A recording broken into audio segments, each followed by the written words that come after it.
ازيكم؟ تعالي اقولك على سر. عايزه بشرتك تبقى زي بشره البيبي، ناعمه وما فيهاش تجاعيد. اهتمي بالتغذيه. ازاي؟ هو في علاقه بين الاكل والشرب والبشره؟ ايوه طبعا في علاقه مباشره. اهتمي بغذائك الاول وبعدين الكريمات.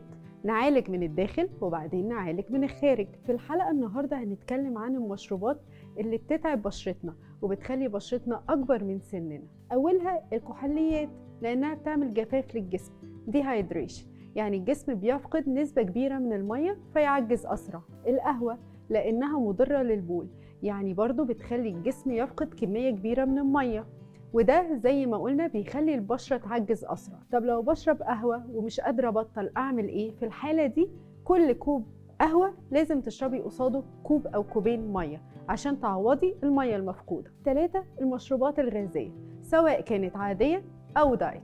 العادية بترفع السكر في الدم فبترفع مستوى الأنسولين في الدم، وده بيأثر سلبا على صحة الجلد. والدايت بيضاف إليها محليات صناعية، ودي برضو بتأثر سلبا على الجلد وعلى الجسم كله. وبكده أكون ساعدتك إزاي تخلي بشرتك زي بشرة البيبي. تابعونا وإن شاء الله نحاول نساعدكم إنكم تعيشوا حياة أفضل.